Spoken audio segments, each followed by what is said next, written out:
Good afternoon, everyone.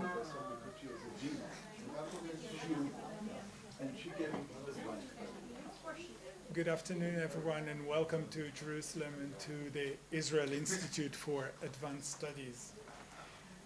The Israel Institute for Advanced Studies was founded in 1975 as a safe haven for outstanding scholars who wish to pursue their research in an ideal and friendly environment where they can meet and interact freely with other scholars from various disciplines.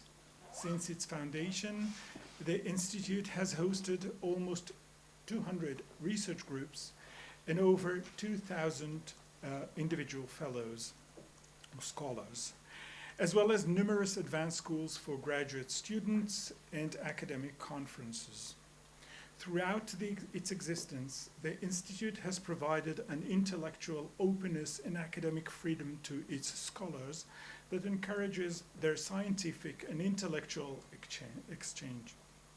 The sole criterion that guides activities at the Institute is excellence, and maintaining the highest of academic standards and innovative thinking has granted the Institute worldwide prestige and prominent position among institutes for advanced studies around the world.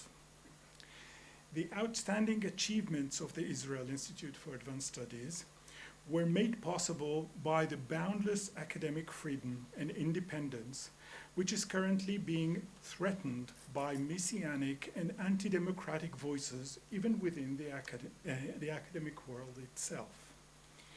As you all know, Israel at the moment is fighting for its democracy.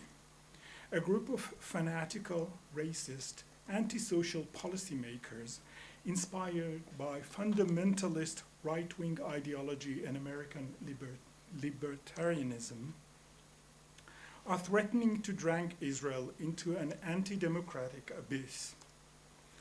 The first to take the blow, if that horrific scenario will materialize, will be the academic world and its precious academic freedom.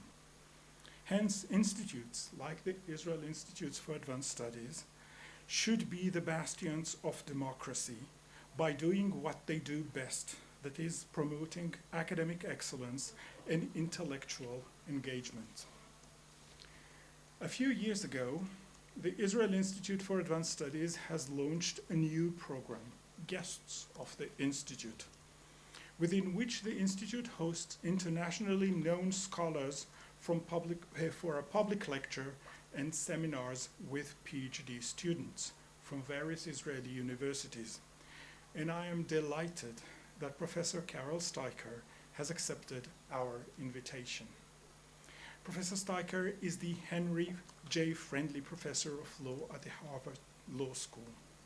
Her scholarship ranges, so I'm told, from substantive criminal law to criminal procedure and institutional design, with a special focus on capital punishment. She served on numerous committees and won an endless list of prizes and recognitions for her scholarship and activities. And she has just been elected as a member of the American Academy of Arts and Sciences. Since I'm not a scholar of law myself, I should like to invite Professor Yoav Sapir from the Buchman Faculty of Law at Tel Aviv University to introduce Professor Steiker more properly. From among Professor Sapir's numerous achievements and honors, I should only mention the fact that he served in the past as Israel's Chief Public Defender, and more importantly, he has been a PhD student of Carol Steiker. Please, Yoav.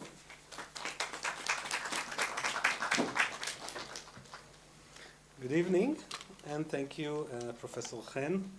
I would like to thank the Institute of Advanced Studies for your invitation of Professor Carol Steiker and for kindly inviting me to say a few words of introduction.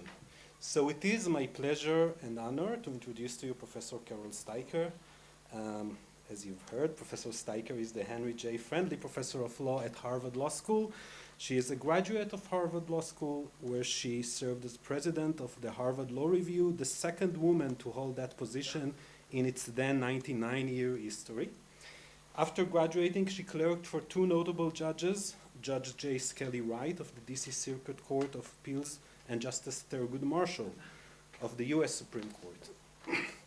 She then worked as a staff attorney for the Public Defender Service for the District of Columbia, where she represented indigent defendants at all stages of the criminal process. In addition to her esteemed scholarly work that I will touch upon in a minute, Professor Steiker has done pro bono work for indigent criminal defendants, including death penalty cases in the US Supreme Court. She has also served as a consultant and expert witness on issues of criminal justice for nonprofit organizations and testified before Congress and state legislators. She also served on the board of the Committee for Public Counsel Services, which is the statewide public defender for the Commonwealth of Massachusetts. And here's some exciting news that you've already heard.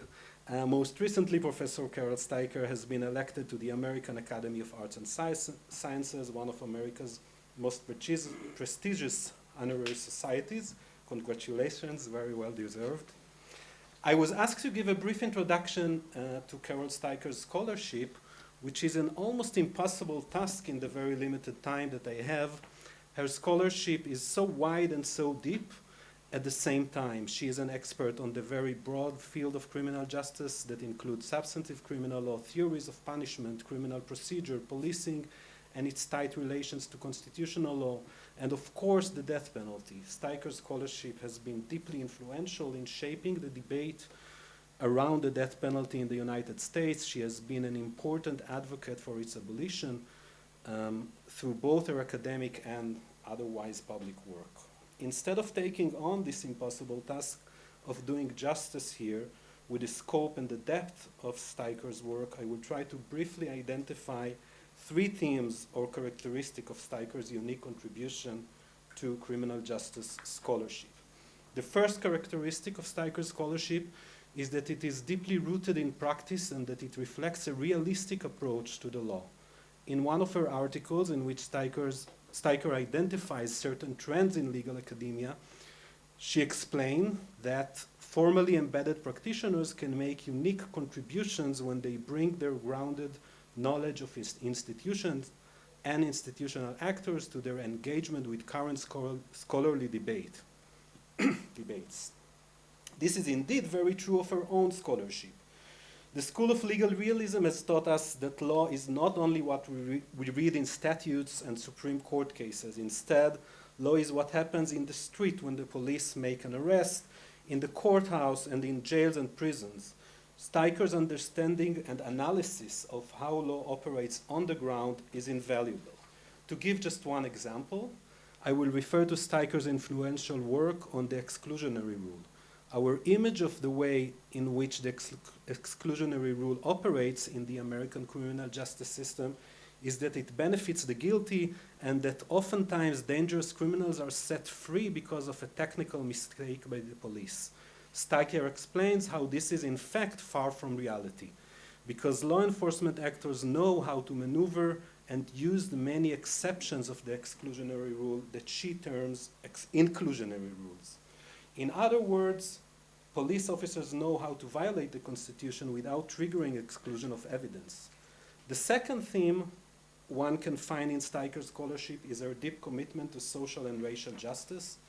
I vividly remember back in the year 2000, when Professor Steiker was my teacher and supervisor, her insistence on the fact that one cannot understand criminal justice in the US without understanding how race and poverty intersect with it, and without understanding the racial biases of the system, many of which are examined in her scholarly work. Steiker also criticizes the tendency to deny or ignore these biases in certain contexts. In her book, Courting Death, the Supreme Court and Capital Punishment, co-authored with her brother, Professor Jordan Steiker of the University of Texas, there's a chapter on the invisibility of race in the constitutional revolution.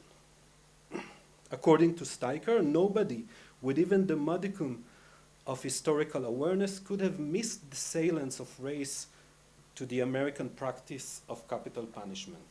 Yet, much of the Supreme Court jurisprudence on capital punishment was largely devoid of mention of the racially inflicted history of the law and practice of the death penalty.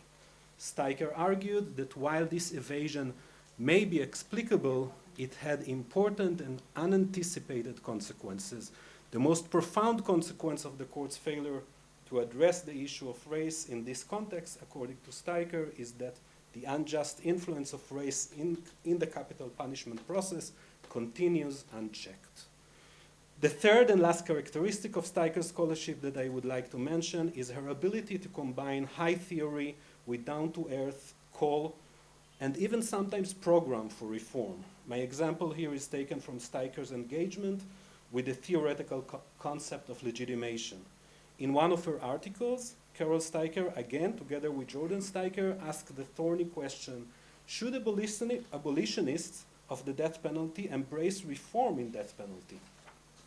The danger is that reforms that seem positive, such as mandatory DNA preservation and testing, or limitation on executions of juvenile and persons with mental disabilities, will end up legitimizing the death penalty.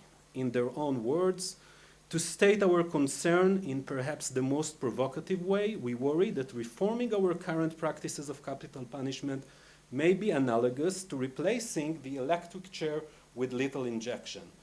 The reformed practice is unquestionably better, fairer, more humane than the one rejected. But the choice to reform also carries the distinct possibility that it will normalize the underlying practices and avert the very critical gaze that gave rise to the reforming impulse, thus delaying or even permanently preventing full-scale abolition of capital punishment. End of quote. Rarely have legal theorists tried to evaluate what would be the right thing to do once we realize that a particular legal reform that looks progressive on its face might unintentionally have a legitimation effect. If we reject the notion that everything that does not take us all the way to our desired goal is necessarily bad because it is legitimating, then where do we go from here? What I find particularly appealing in Steiker and Steiker's approach is that they reject the notion that you're damned if you do and you're damned if you don't. Instead, they proceed upon a more strategic Gramscian path, trying to assess what kind of death penalty reforms can be counter-hegemonic. They identify categories of reforms that seem to hold the promise of countering or reducing the legitimating or entrenching potential of the reformist project. So, 1, a realist approach rooted in the praxis, a commitment to social and racial justice, and the rare ability to combine high theory with pragmatic approach towards long-term changes and reforms are the 3 themes that I have identified today in Steiker's impressive academic work. Perhaps some of them will be present in today's lecture, and I'm sure that by now, like myself, you are also already eager to hear it directly from Professor Steiker. So please join me in welcoming Professor Steiker to the stage.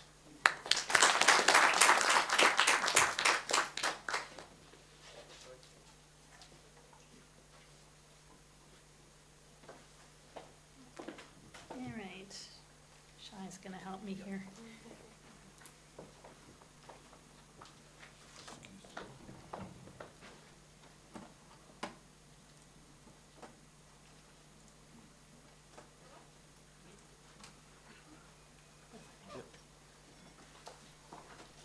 It's late in the day, so I have pictures to keep everyone's attention. Thank you so much. I want to just take a moment to thank Yitzhak Ken for welcoming me to the renowned Israel Institute for Advanced Studies, and also to Reese Avivi, Anat Yagil, and Shai Smith for doing so much to organize this visit. And I'm also deeply grateful to Talia Fisher from the board of the Institute and to Yoav Sapir from Tel Aviv University for welcoming me and introducing me so warmly. That was a great introduction. I want a copy of that.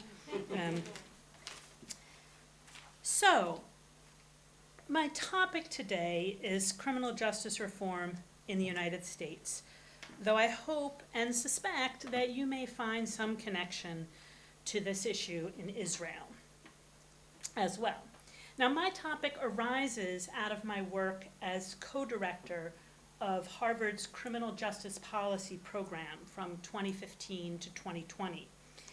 This was a program established by a generous gift from a donor who gave us $1 million a year for 5 years to work on criminal justice policy reform in the United States. We started toward the end of the Obama administration, worked all the way through the Trump administration, and concluded our work just as President Biden came into office. So I'm drawing on insights from that 5-year period in crafting this talk about criminal justice reform. Now, I will use the phrase criminal justice reform and criminal justice system, though I should note that it is now quite common in the United States for left-wing critics to refer to the criminal legal system rather than criminal justice system because of the failure of the system to produce justice. This critique stems in large part from the fact that for decades, the public conversation around criminal justice policy in the United States was dominated by calls for ever harsher punishments to stem what seemed to be an ever-rising tide of serious crime. And it was not just talk. Starting in 1970 and continuing until at least the turn of the millennium, legislatures passed broader and more punitive criminal statutes, prosecutors charged more cases as felonies, judges imposed longer sentences, and juries returned more capital verdicts. President Lyndon Johnson's Great Society initiative in the 1960s promised to declare a war on poverty. But with the election of President Richard Nixon in 1968, the short-lived war on poverty was replaced by a decades-long war on drugs. Between 1975 and 1996, the most frequently enacted sentencing law change was the adoption of mandatory minimum sentences for many drug crimes, among other offenses. As a result of these policies, over the course of decades, the penal population ballooned, until the U.S. achieved and continues to maintain the highest known incarceration rate in the world, and one that has tremendous disparate impact along the lines of race and class. So this slide shows the U.S. incarceration rate compared to the rates of the other founding NATO countries. And if you want to know where Israel falls, it's somewhere between the United States and the UK, but much closer to the UK, I think around 200 per 100,000. The rising tide of crime in the US did eventually recede, though experts disagree about the major drivers of this turn. The tremendous decline in the rates of homicide and serious violent crime that began around 1990 and continued for the past 3 decades reduced public anxiety about crime and opened space for skepticism about the value of maintaining such enormous prison and jail populations. The financial crisis of 2008 led many policymakers to question the massive increases in the cost of corrections of the preceding decades, and the constant stream of police shootings of unarmed black men, culminating in the international attention paid to the death of George Floyd in 2020, raised public awareness about the tremendous racial disparities that the criminal justice system produces. So the sheer size of the American prison population gave rise to critiques of what many began to call mass incarceration. This is a little chart about how frequently the term mass incarceration started to be used. And this phrase is now incredibly common in the United States. And it's used mostly to refer to the just overall size of the prison population, but also sometimes to the disparate racial effects of the prison population, because such a large percentage of, for example, the African American population in the United States that finds itself either incarcerated or otherwise involved in the criminal justice system. So around the country, new attention has focused on issues ranging from policing to drug policy, to bail practices, to prison and jail conditions, to capital punishment, among many other issues relating to criminal justice. So in short, for the past decade or a bit more, criminal justice reform has been having a moment in the United States. But the political wheel never stops turning. The 2016 presidential election brought into office the administration of Donald Trump, which embraced the perspective of an earlier era on these issues. The Democrats returned to office in 2020 with the administration of Joe Biden, but the Trump era has left some difficult legacies. First, Trump, as president, has put his stamp on the US Supreme Court and the entire federal judiciary. He was able to appoint 3 of our 9 justices. This is Gorsuch, Kavanaugh, and Barrett, giving the conservative wing of the court a solid 6-3 majority. Moreover, more than a quarter of the currently active sitting federal judges were appointed by Trump, and they all have life tenure. So the federal courts are not likely to be a source of robust constraint on police practices or the death penalty or a protector of defendants' rights in the criminal justice system. Moreover, the Trump era accelerated and entrenched a degree of political polarization that is more intense than any in living memory. This polarization exists at all levels of government, executive, legislative, and judicial. At all levels of government, federal, state, and local, and within all branches of government, executive, legislative, and judicial. It's not just red Republican states versus blue Democratic states, but polarization within states and within cities and among political actors and the electorate. So the question for my lecture today is, how can criminal justice reform maintain momentum and succeed in such polarized and divided times?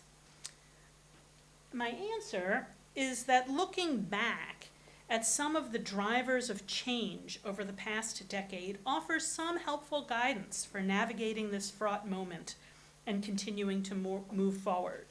What follows is a catalog of 6 aspects of the criminal justice reform moment that can be thought of as tools for promoting continued reform efforts. Each of these tools is of limited power by itself, and all have possible downsides, but wielded thoughtfully and in tandem, I believe they can build sturdy vehicles for propelling forward the essential and unfinished project of criminal justice reform. So here they are in a nifty graphic: bipartisanship, federalism, grassroots activism, empirical studies, dissemination, and philanthropy. And I'll say a few words about each. Now, before I turn to these 6 tools in my toolbox, a word is in order about the definition of criminal justice reform. Although a central focus of current reformers is, completely appropriately, the rolling back of mass incarceration, the problems of American criminal justice are not merely problems of too much punishment. Thus, reform is not always synonymous with less law enforcement or punishment. Even as we over-incarcerate on a massive scale, there are also important pockets of disturbing under-enforcement of laws against political corruption, corporate and white-collar crime, police abuse, violence in prisons and jails, and sexual assault. Reform, construed broadly, includes addressing over-incarceration as part of a wider rethinking of law enforcement priorities and overall investments through criminal justice and otherwise in public safety and security. So now, without further ado, a catalog of tools for promoting criminal justice reform during a period of profound political polarization. Tool number one, bipartisanship. During the decades that produced mass incarceration, criminal justice was a deeply partisan issue. Starting in the 1960s, the Republican Party donned the mantle of law and order as part of its explicit Southern strategy, which used crime as a racially coded wedge issue to appeal to conservative-leaning white Democrats in the South. And you can see on a political map of the United States just how successful they were. If you look at a political map of the US before the 1960s, the entire South was blue. That they were the party of Republicans. But, I mean, they were the party of, they were the party of Democrats because Lincoln was a Republican, hated in the South. And the South was for, 100 years, solidly Republican. Solidly Democratic. It's like so hard for me to, the South is Republican. Now if you look at, you just watch election returns, you will see the South is completely red. You'll see it on a map. It's completely Republican. And this all happened as part of an explicit strategy centered around crime. And in the decades that followed, Republicans at all levels of government frequently accused their Democratic opponents of being soft on crime, in often very successful efforts to capitalize on the anxiety and fear that those rising crime rates engendered.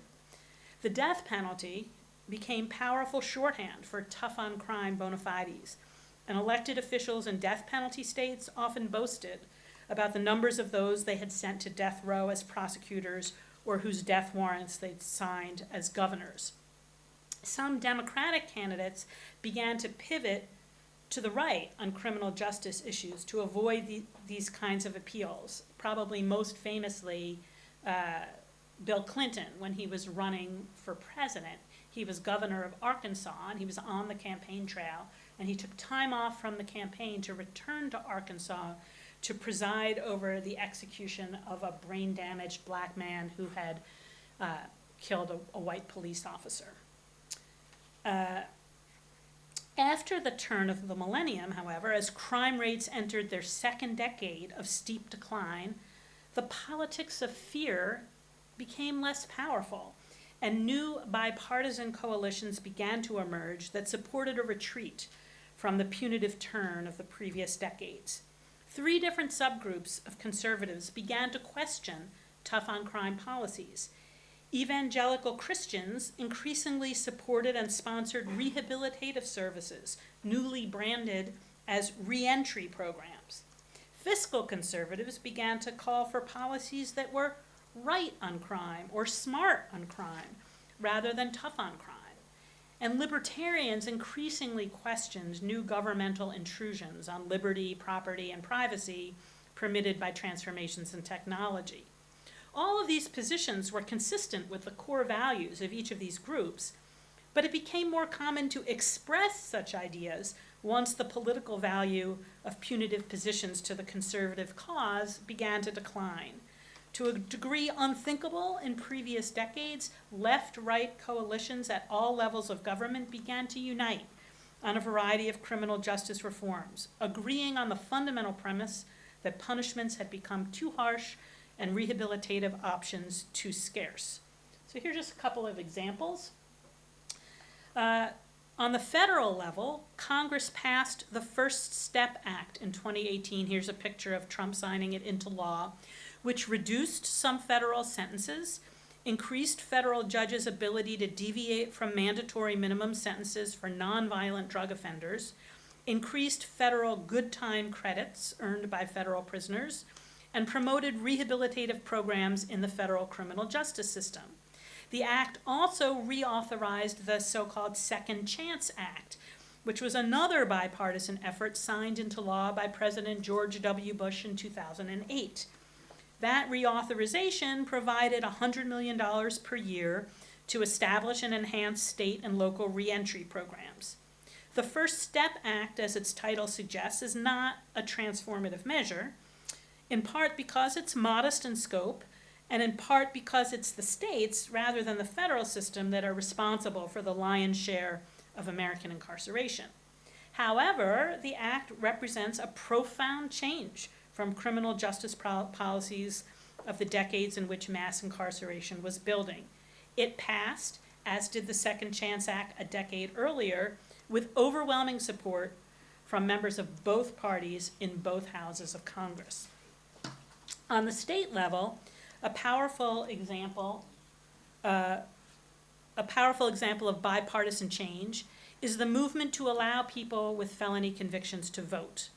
In the past decade, public opinion has really shifted on this question, and many states have begun to lift restrictions on the ability of some or all convicted felons to vote, mostly after they have completed their sentences, but sometimes even while they are still incarcerated. One of the largest states to move toward felon reenfranchisement is Florida, whose voters directly passed a constitutional amendment with the most far-reaching American restoration of voting rights in decades in 2018. The measure passed by a wide margin, with almost 2/3 of voters in support, drawing majorities in over 90% of Florida's 67 counties. A substantial number of Republican voters supported the amendment, despite good reason to believe that it would more likely benefit Democrats than Republicans in future elections. Given these widely predicted effects, it's not surprising that more Democrats than Republicans across the country support the restoration of voting rights for people with felony convictions. What is surprising, however, is that the issue finds majority support in both parties. Okay, even the death penalty, like I said, formerly shorthand for tough-on-crime policies, has found itself increasingly embattled, even if it's in its former red state strongholds. Capital sentencing and executions have fallen dramatically all over the country since the year 2000, including in Texas, the country's leading executing state. Nebraska made history in 2015 when it became the first red state to legislatively repeal its death penalty. In fact, not only did Nebraska's Republican legislature repeal the death penalty, the legislature overrode the Republican governor's veto by a 2/3 supermajority. Ultimately, however, Nebraska, like California, has a robust initiative, direct democracy forum, and there was a ballot initiative funded by the governor that brought the death penalty back to Nebraska. So Nebraska still has the death penalty, but despite the fact that 2/3 of their legislature voted to abolish it. But in addition, in 2021, Virginia, and you can see this is Virginia right here, sitting right on top of the Deep South. Virginia made history when it became the first southern state and the first state of the former Confederacy to abolish the death penalty. Along with the death penalty, drug policy has until recently been a completely partisan wedge issue, the war on drugs. But another criminal justice reform that is finding rapidly increasing bipartisan support is the legalization of marijuana. A generation or two ago, at the height of the war on drugs, this issue was a political non-starter. Now, the legalization of marijuana for recreational or medical use is expanding with tremendous speed. As of today, and I mean literally today, like this is changing like day by day, only 3 states of our 50 states completely prohibit marijuana products. Of the remaining 47 states, 21 have legalized marijuana for recreational use, and the others allow for some medical use. A recent Gallup poll shown here reveals that 2/3 of Americans now support the legalization of marijuana. As one advocate put it, the train has left the station. Americans of all political affiliations and almost all demographics support marijuana legalization. These snapshots of bipartisanship in the broad movement for criminal justice reform should not be oversold. Attitudes about criminal justice have historically been exquisitely sensitive to fluctuations in crime rates. Should crime rates rise again, bipartisanship may fall apart if incentives to engage in the politics of fear prove irresistible. And even if bipartisan energy for reform continues at its current level or even increases, its returns may well remain modest.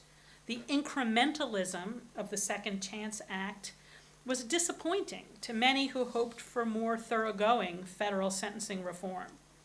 And on a deeper level, there are inherent limits to the reach of reforms that are built around nonviolent or first-time offenders.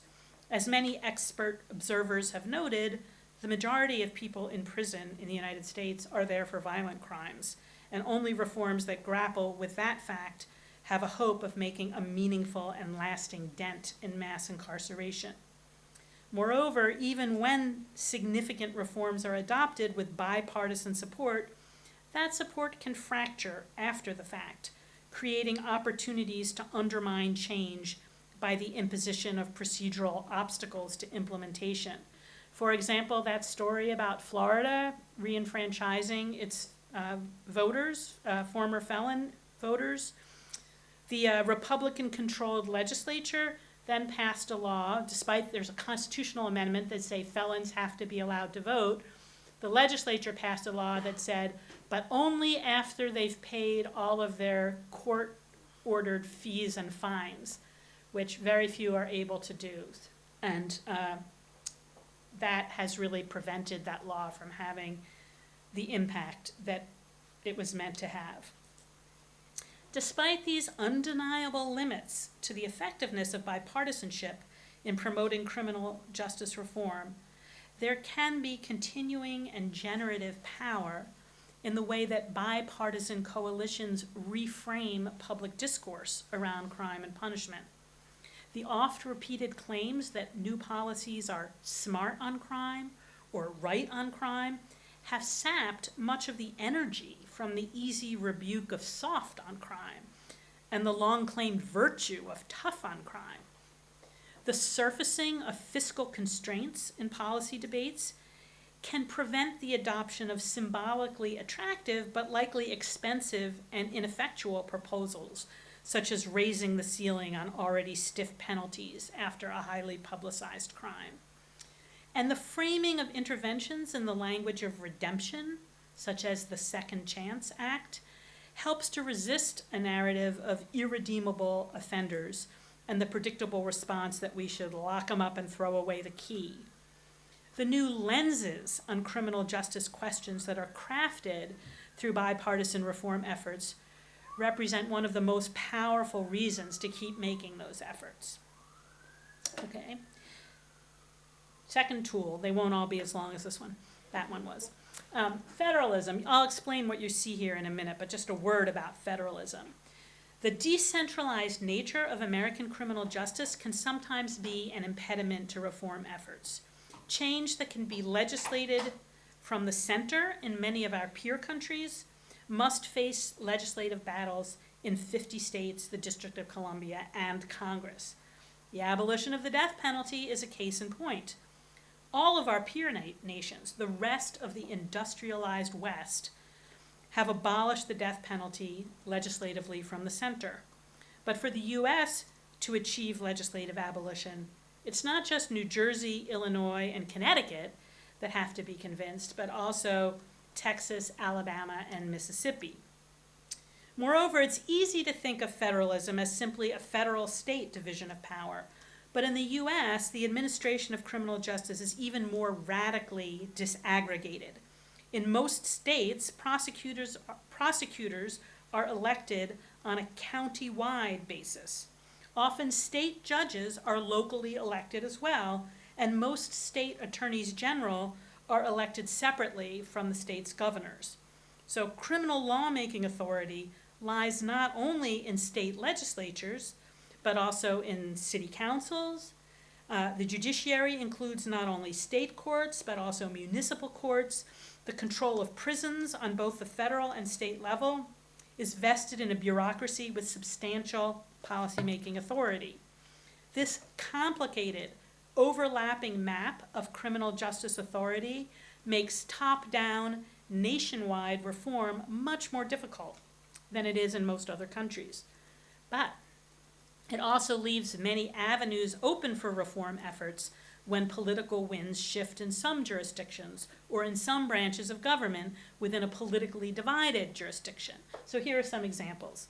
Shortly after the 2016 elections brought in a Republican presidential administration and continued Republican control of Congress, the moderate Republican governor of my home state of Massachusetts signed into law a wide-ranging criminal justice reform package passed by our historically democratic state legislature.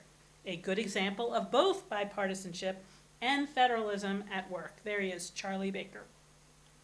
And at a time when the Trump administration was waxing enthusiastic about the death penalty, Governor Gavin Newsom of California declared a 2019 moratorium on the practice for however long he remains in office. Here's a few more quick federalism examples. The director of prisons, the Department of Corrections in Colorado, in 1917 ended the long-term use of solitary confinement in Colorado's prisons, permitting it only in cases of serious disciplinary violations and limiting its use to 15 days at a time. In 2014, the director received national attention for spending 20 hours himself in a solitary cell, and he later wrote about that experience and how it inspired his push to eliminate or at least reduce the practice. In 2018, this is the Washington State Supreme Court.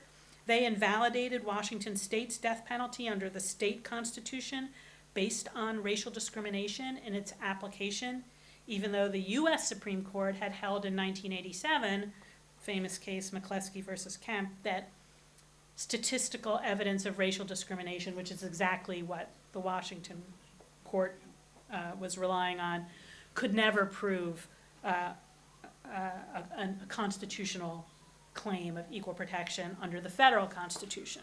So the Massachusetts crime bill, the California governor's death penalty moratorium, the Washington Supreme Court's ruling, the Colorado prison chief's policy on solitary confinement, they show state legislative, executive, judicial, and administrative routes to significant policy change, even when the federal government moved to the right on these issues. And it's not just state actors. So we have examples of locally elected district attorneys moving change at a sub-state level. For example, Larry Krasner, who is probably the most famous of this new breed of so-called progressive prosecutors in the United States, has moved away from requiring defendants to post money bail in Philadelphia, something that led the state legislature to attempt unsuccessfully to impeach him, among his other progressive policies. And it was a parish, meaning county-level judge's ruling that led to a state constitutional amendment in Louisiana finally abolishing non-unanimous jury verdicts in criminal cases, a practice that at the time was permitted by the U.S. Supreme Court, though no longer. So there are yet further levers of power in the hands of actors at sub-state levels, at local levels. Okay, tool number 3, grassroots activism. Bipartisan coalitions on state, federal, or local levels are not moved to act out of the blue. An important driver of the criminal justice reform movement has been the ground-up influence of grassroots movements. The The Black Lives Matter movement was born in the wake of the shooting of Michael Brown in Ferguson, Missouri in 2014, and it has become a substantial voice on criminal justice policy around the country. And from a different angle and with a different agenda, the Me Too movement has led to some high-profile firings and criminal prosecutions, as well as a broad-based public conversation about the ubiquity of sexual harassment and assault, and about what kinds of behaviors belong in these rubrics. Grassroots advocacy, by its nature, is also often local rather than statewide or national in its reach. For example, local communities have organized to engage in, quote, court watching to bring attention to perceived injustice in exercises of discretion that ordinarily fly below the radar. In its 2-week pilot in 2018, hashtag CourtWatchNYC tweeted, quote, "Today, 2 people arraigned in Manhattan for dancing on the subway," end quote. And quote, "Last night in Brooklyn, DA asked for $1,500 bail on someone accused of stealing 4 bars of soap." One of their tweets also included the Manhattan District Attorney's own personal Twitter handle with just a long string of eyeballs, like, "We're watching you." And in addition to reporting, like this court watching movement, grassroots advocates have also sought to actively intervene in the criminal justice system. A number of communities have set up community bail funds that post bail for indigent defendants who would otherwise remain incarcerated pending trial. If and when these defendants make their final court appearances, all or most of the funds are returned and recycled to be used in other cases. Now, grassroots advocacy has its downsides. It's hard for grassroots groups to coordinate on a large scale and to develop a systemic agenda. Moreover, there's often pushback against what opponents or even more mainstream reformers view as populist excesses. Nonetheless, there's no denying the power and continued relevance of grassroots movements in igniting or maintaining the fire that makes those in power feel the heat of the need for change. And this is something I don't think I need to point out in Israel at this moment in time. Tool number 4, empirical studies. Turning down the heat, there is also power in the cool call of facts. While there's a large literature on how people often only accept facts that confirm what they already believe to be true, as an academic, I can't help having faith, or some faith, in the power of truth to move the debate. So here are some examples of books about the criminal justice system. I'll tell you something about the middle one, which you may not know.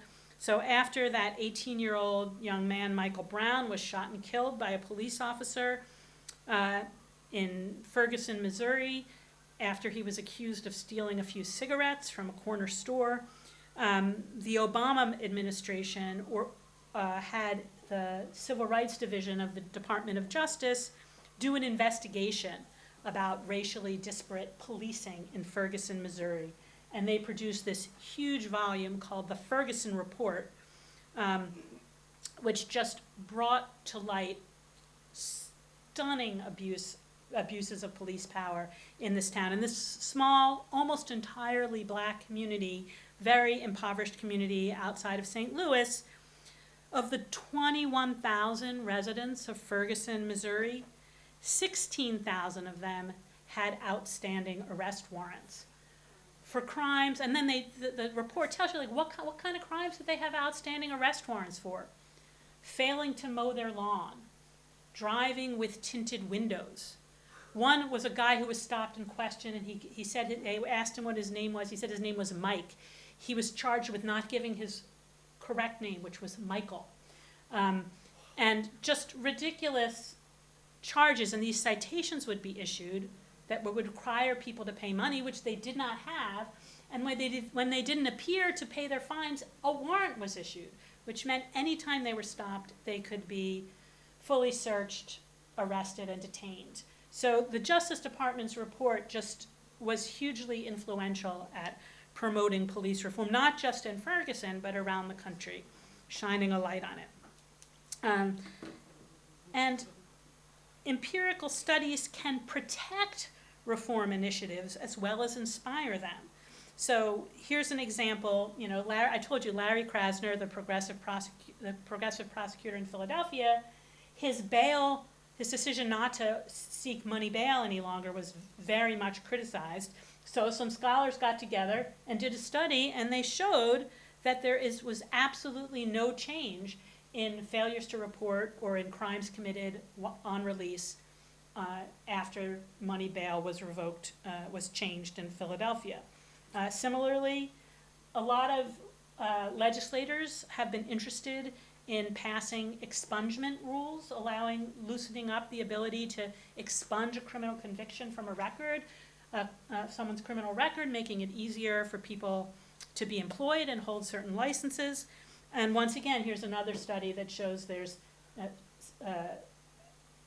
absolutely no reason to think that expunging criminal records will lead to higher crime rates. In fact, people whose records were expunged are less likely to recidivate, which is just an interesting fact. Tool number 5, dissemination. Non-scholarly information about the need for reform in the criminal justice system has played a substantial role in the past decade, including by inspiring and supporting grassroots movements. And this dissemination has taken many forms. Maybe you know these books: Brian Stevenson's Just Mercy, Ta-Nehisi Coates' Between the World and Me, Michelle Alexander, The New Jim Crow. They have all brought many to a greater understanding of racial discrimination in criminal justice in the US. I can't tell you how many law students report that reading one of these 3 books was influential in their decision to apply to law school and or to work on criminal justice reform. Similarly, film, television, and podcasts. That's Brian Stevenson's book, made into a movie. Ava DuVernay's film, which was based on Michelle Alexander's book and features Brian Stevenson as a talking head. And these are 2 very influential podcasts, Serial and Making a Murderer. These have been tremendously influential. Ask me, if you want, during our Q&A about specific cases that have been influenced by podcasts. It's really wild. Museums. This is a growing trend in the US. In 2018, Brian Stevenson's organization, the Equal Justice Initiative in Alabama, opened its Legacy Museum, From Enslavement to Mass Incarceration. And this was such an influential museum that it was featured on the front page of the New York Times when it opened. And in my the city I grew up in, Philadelphia, has the oldest prison in the Western Hemisphere, the Eastern State Penitentiary, which has long ago been converted into a museum about incarceration. And it's very thoughtful and influential programming that brings visitors from around the country and around the world. So dissemination, hugely important tool. And finally, tool number 6, philanthropy. Many major philanthropic organizations have invested heavily in recent years in criminal justice reform. Not just left-wing organizations like George Soros's Open Society Foundation, but also right-wing organizations like the very involved Koch brothers Foundation. Some focus on particular issues. So, for example, the Arnold Foundation has been a major force in bail reform, and some sweep broadly or eclectically. Philanthropic investment intersects with other tools, and of course they with each other. Philanthropy often supports the production of empirical studies and media that contribute to criminal justice momentum. When philanthropy comes from a politically wide base, it gives cover for bipartisanship, And philanthropy also often funds small-scale local and grassroots projects that can take advantage of federalism when larger and more centralized reform projects are stymied. And these small-scale projects can often serve as pilots for possibly scaling up in the future. Okay, that's my tour of 6 tools. I want to close with just a few short reflections about these tools. I ended my discussion of philanthropy with a description of how these tools can reinforce each other. But they are not always synergistic. Sometimes they tug in different directions.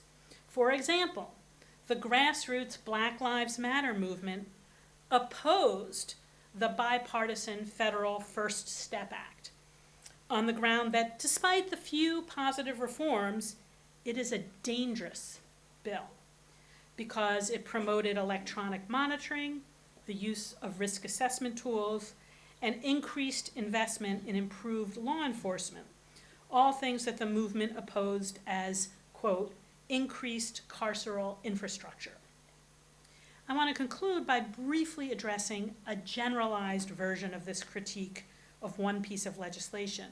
More broadly and more deeply, left-wing critics from the Black Lives Matter movement and elsewhere oppose the basic theme of my entire lecture, that criminal justice reform is a good thing, something we ought to worry about losing momentum on.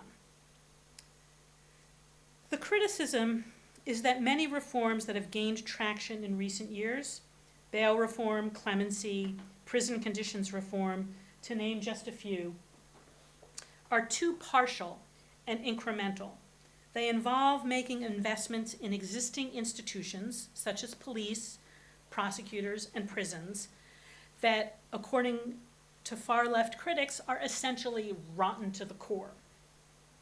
Some scholars have suggested that we instead stop applauding so-called progressive prosecutors or supporting any criminal justice reform that is reformist as opposed to transformational.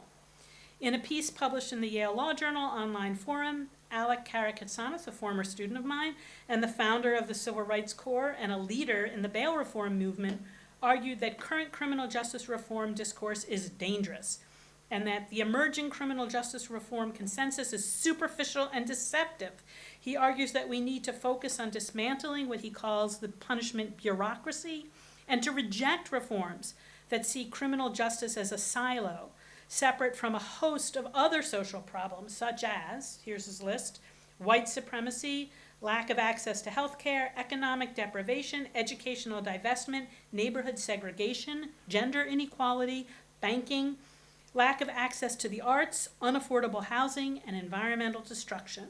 He argues that we should reject the project of reforming the punishment bureaucracy and embrace only transformational interventions that shift resources and power to the marginalized communities that have suffered from past injustice.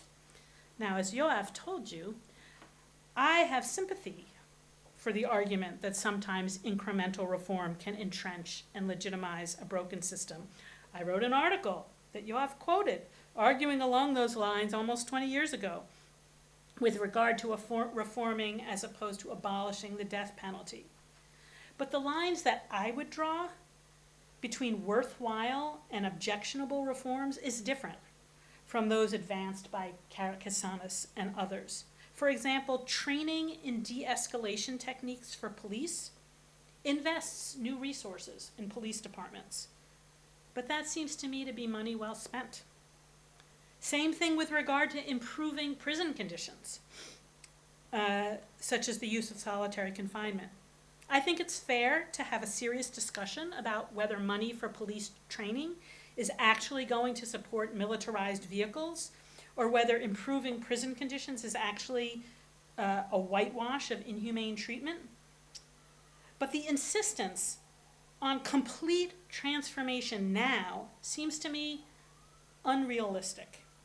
As one thoughtful student queried in a class debate about this issue, can anyone think of any truly transformational change that has ever happened in American history that did not involve many incremental steps along the way to achieve it? However, it may be that unrealistic is not necessarily the same thing as counterproductive.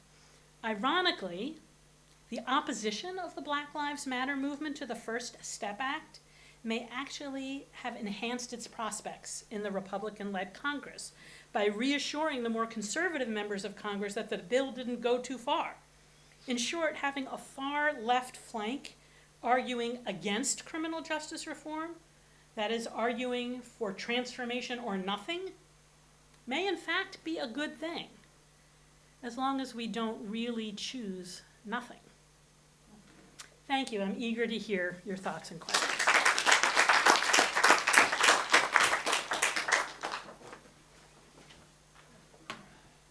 Thank you very much for a dazzling paper. I'm sure you have lots of questions. Please, Lon. I'm interested in the question. I'm sorry to be so provincial, but I'm interested in a question that may be relevant here. I may be wrong, but my hunch is that in Israel there's never been something like law and order, a movement that speaks about making the lives of prisoners horrible. But there is a movement with respect to particular categories of prisoners. In particular, in Israel now, Palestinians who are accused of security offenses and so on and so on. And our so-called Minister of Internal or National Security is doing his best to make their life more miserable, and this seems to be very popular. I wonder to what extent this exists in the US, and I wonder whether some or all of these tools can be used there or were used there in order to prevent it, or whether this is not a phenomenon that is of importance in the US, whether there are categories of criminals. I guess there was a period in which drug crimes were particularly...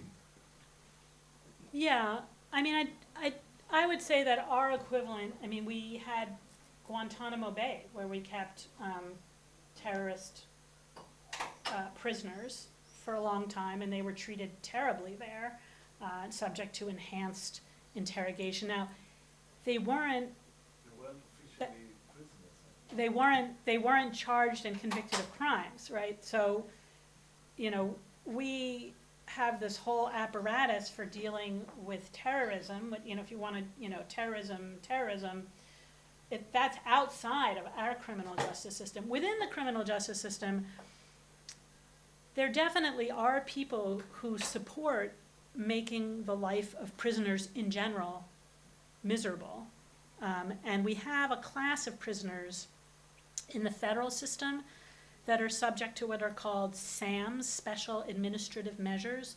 The Boston Marathon bomber, for example, is subject to that, and these are like high value, like he's a terrorist who is convicted of capital murder, and he's being held in a special federal facility where they're locked up 23 hours a day, allowed no contact other than with lawyers, and allowed 1 hour of exercise alone in a cage for an hour a day. So in theory, that is urged for security reasons, but I think a lot of it is, as support of it for it is also punitive.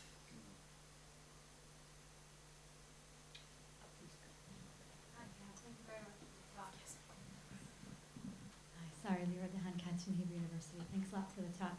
So I wanted to hear about worries that you might have about criminal justice reform other than legitimation.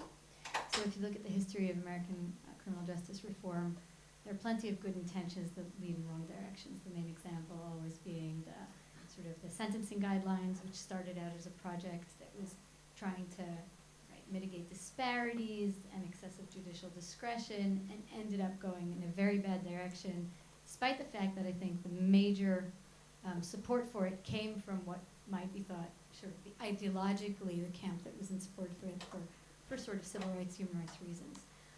And here we have something interesting where bipartisanship is sort of part of the toolkit. On the other hand, it might be a red flag if part of what's motivating things is sort of economic reform rather than human rights sort of ideas.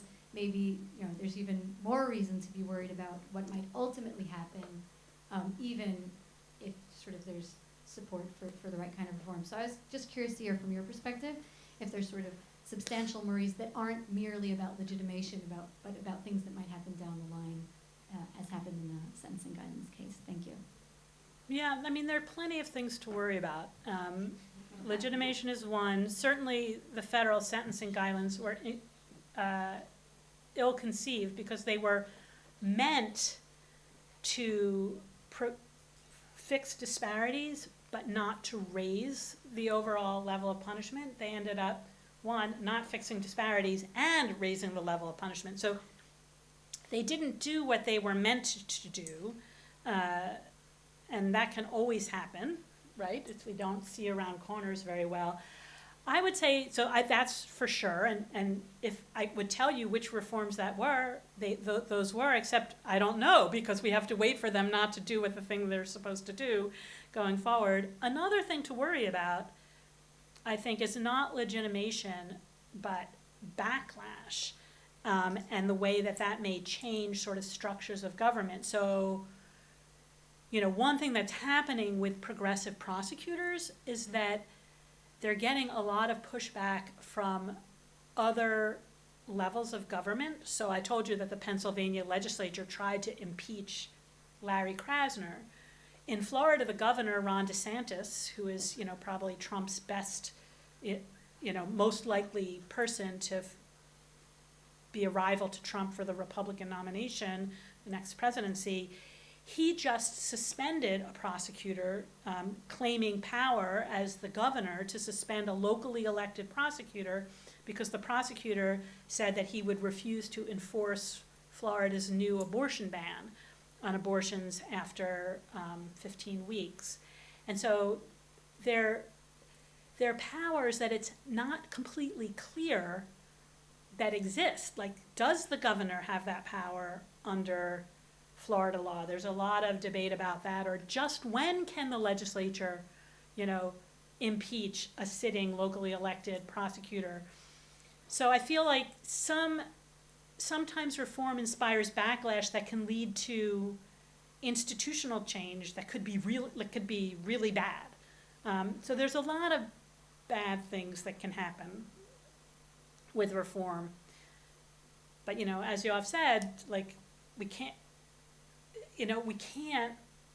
just throw up our hands. So we have to in each case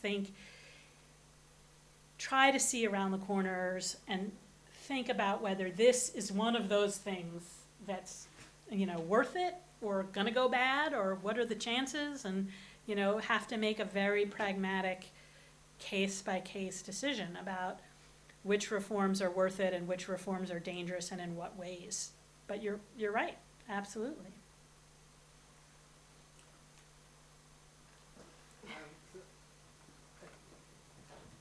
I think maybe another way to put the legitimation question is to ask where when the center is, and what historical dynamics shift the center, because ostensibly polarization sounds like the center stays where it is, but the left and the right move accordingly in each direction.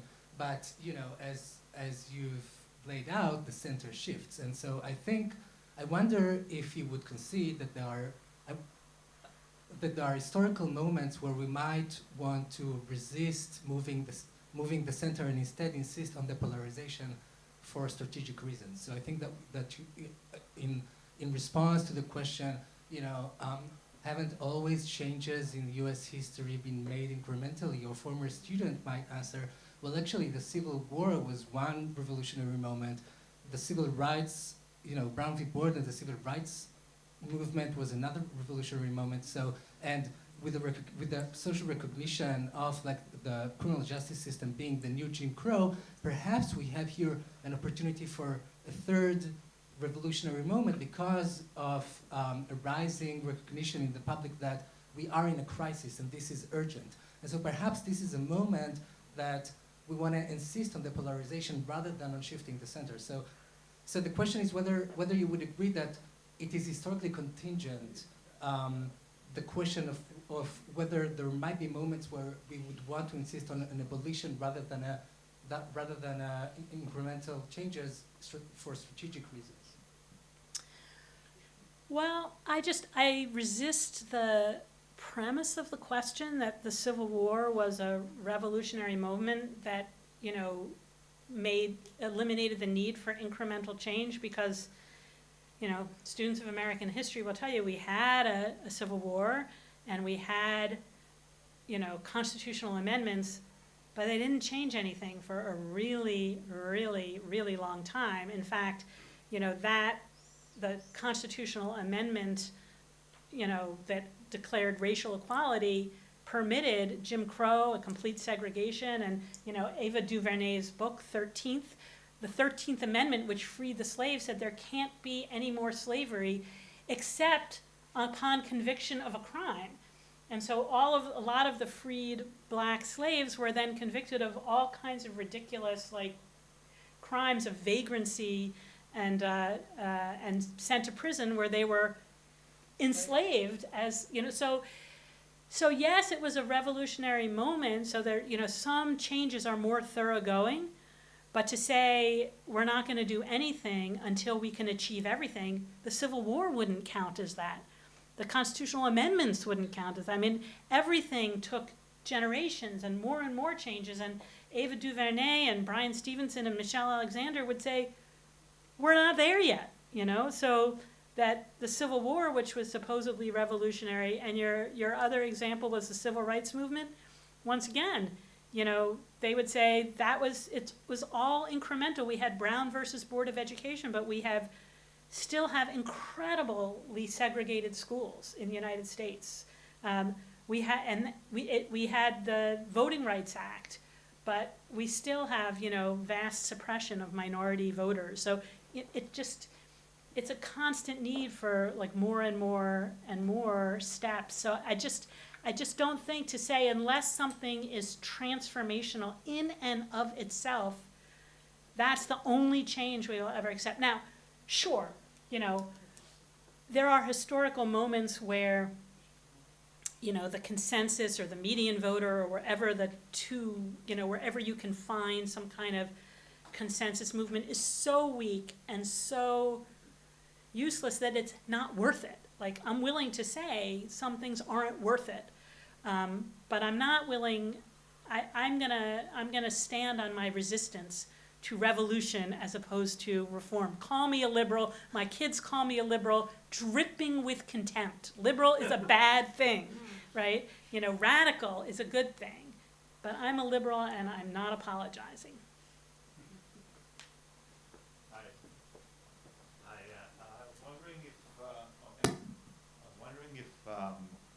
Where do you stand on prosecutorial conduct? In your vision of criminal justice reform, is there any place, in your opinion, for reform regarding prosecutorial ethics? Do you have any criticism on prosecutorial ethics in America? And if so, what is it? I'm not, can you hum a few more bars? What do you mean by prosecutorial ethics? Well, I mean the rules regarding prosecutorial conduct, the do's and don'ts for a prosecutor in the United States. Are you satisfied with them? Do you have any propositions for reform in that area? Well, yeah, no, I'm totally not satisfied. I mean, I think one of the biggest problems that I see, and this is a constant problem, is the failure of prosecutors to turn over material that's exculpatory to the defense. They have a ethical and constitutional obligation to do that, but I think in the heat of battle, that is one of many areas where prosecutors fall far short of what they're supposed to do, and the enforcement rules around that are very lax in the courts,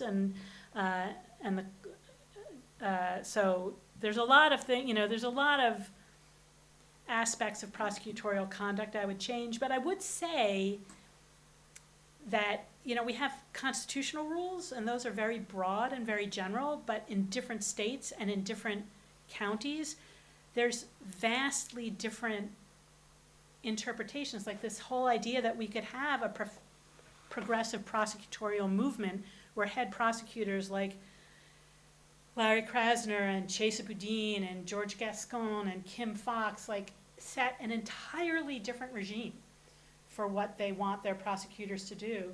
And we see it in the federal system. So Obama's Attorney General sent around a memo to all the federal prosecutors saying, you should charge the least that you need to achieve the goals of punishment. And Trump's Attorney General sent around a memo saying you should charge the highest provable offense.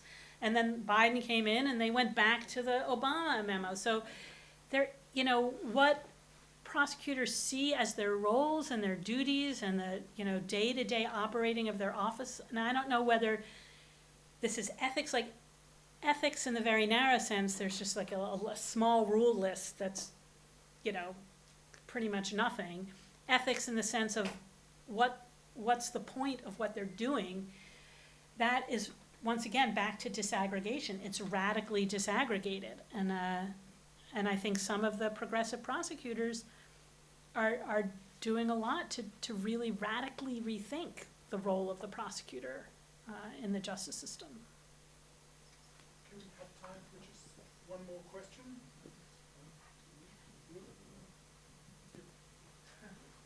Okay. Thank you. It was a fascinating talk. To come. I'll take two. It's a way to settle. Okay, so thank you very much for the interesting talk, and I'm going to again take the provincial line, but I want to see whether there's any kind of something to learn from the American history and all that. So what I perhaps is very apparent about the current Israeli government, its members have a lot of personal experience with the criminal justice system. So some of them were convicted, some of them were suspects, but more seriously, the minister that Lord mocked was a private defender who represented and lost one of the key cases on illegally obtained evidence. Our finance minister was detained for 2 weeks. And a defendant. Sorry? And a defendant as well. Yes, but I was talking about Ben.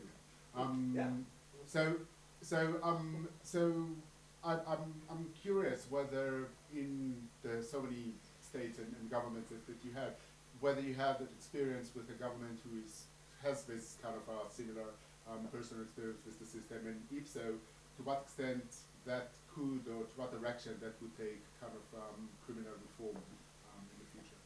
Well, until recently, overwhelmingly, our judges were drawn from the ranks of former prosecutors.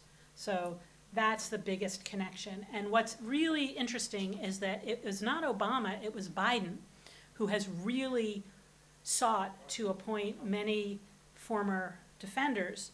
Ketanji Brown Jackson is the first former public defender since, and I think the first former public defender ever to sit on the Supreme Court. And my Justice Thurgood Marshall represented a lot of people in criminal cases, but he was not a public defender. He worked for the NAACP Legal Defense and Education Fund.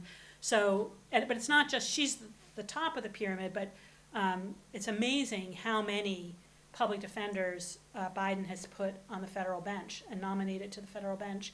So that's a change, but it would take a whole bunch of presidents like Biden to make any kind of dent if you compare the number of prosecutors to defense lawyers. And of course we have our share of judges who have more personal experiences with the criminal justice system as well, but I would say the main route, and this is not good for judges to have so many be former prosecutors.